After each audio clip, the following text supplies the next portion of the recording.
மற்றவானினும் மன்னிச்சிருந்தனவே என்னும் பாரதியின் வார்த்தைகளை வணங்கி வாழ்க்கைக்கு பெரிதும் தேவைப்படுவது கல்வியே என பேச வந்துள்ளேன்.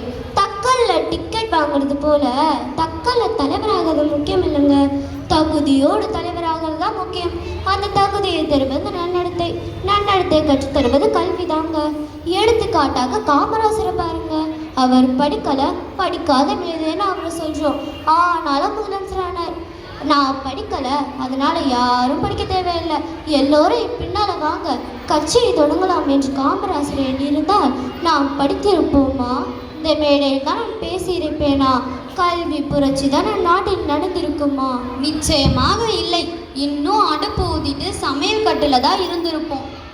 நடுவர் அவர்களே, அவர் படிக்காததால் தான் கல்வி எவ்வளவு முக்கியம் என்பதை உணர்ந்தார்.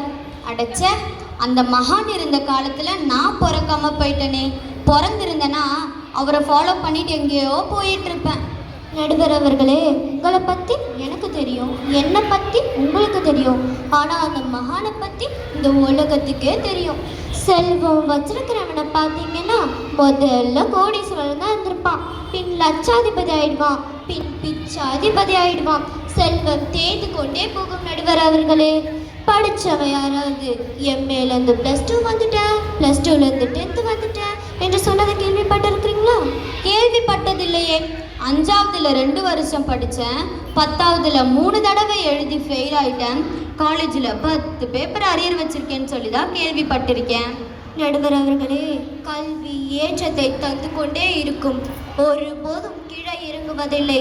பழச்சாலிலிருந்து வரும் பிராந்தி போதை தரும், தானியங்களிலிருந்து வரும் விஸ்கி போதை தரும், கோதுமையிலிருந்து வரும் பீர் போதை தரும். ஆனால் உண்மையான கல்வி மட்டுமே நம் வாழ்க்கையை ஒருத்த பாதைத்து தரும், நம்மை மாமேதையாக்கும் என கூறி வாய்ப்புக்கு நன்றி கூறி விடைபெறுகிறேன். நன்றி, வணக்கம்.